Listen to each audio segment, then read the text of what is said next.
If there's one thing that a lot of us can agree on, it's that the violence of Antifa must be stopped. Well, I would think everyone would agree on that. This is what happened when mob rule takes over.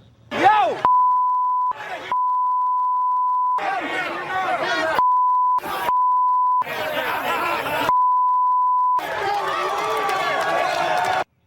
Well, now Republican Senators Bill Cassidy, Ted Cruz want to label these radical, violent, masked thugs as domestic terrorists. Joining me now is Harmeet Dillon, who represents Andy Ngo, the conservative journalist you just saw being attacked by those thugs, and Bernie Kerik, former NYPD commissioner. Bernie, you've long called for Antifa to be labeled a domestic terror group. What is the holdup? That video is just skims the surface of what's going on the streets. I don't know what the holdup is, but I'm glad the senators are putting forward the resolution. I think the FBI has to look at this. I think somebody should be addressing the funding mechanism that funds these protests.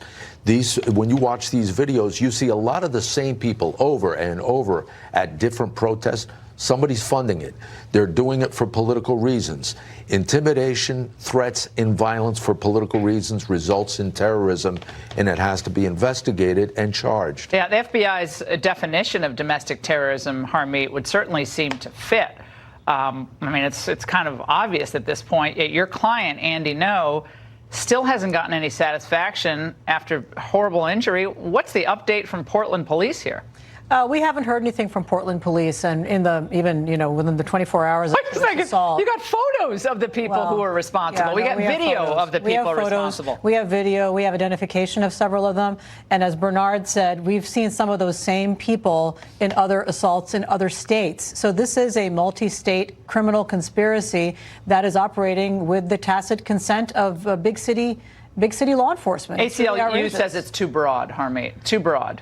They're always on the side of the good. Well, look, I mean, there may have been abuses in the past of these types of laws, but right now we can see in front of our eyes that we have a crisis, and we've seen them try to operate in many cities, and they're operating particularly around the election cycle now. I think the purpose of this is to intimidate Americans from not supporting the people they want to support. Now, we saw a precursor of this in 2016, right before the election. Oh, in Oakland, in San Jose. Trump can't even go to California. They want to shut him down. I represent 17 people who were assaulted there with the police looking on. And this is a phenomenon we're seeing growing in our cities in America, Laura. So I think, unfortunately, being a Federalist, this is one of those rare instances where federal action is required. Only federal action could really help here. And Bernie, with all your experience running major police force, for Portland to basically, I think now it's explicit, welcome these people into Portland and turn a blind eye and basically give stand-down orders to police. This is all about the leadership, the liberal leadership of these cities and states.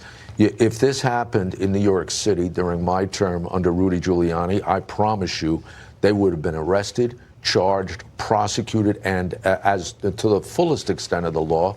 And these other cities and states should be required to do that. And if they're not going to do it, the federal government should come in and do it for them. And meanwhile, I want to show video right now. This is so disturbing of what unfolded. I guess, was it today, guys? We just got the video in. I think today or the last, today in Harlem with NYPD officers and how they're being received by some in the public. Let's watch. Oh my God, they came over here to talk to them that they violated. Yo, they violated them. They violated them. No, they violated them. Oh, they not stopped. Bernie, people were joking on Twitter. The comments on Twitter. Oh, it's not what It's not like a bullet. They didn't get bullets. It makes me sick. Obstruction, disorderly conduct, harassment, and a number of other charges.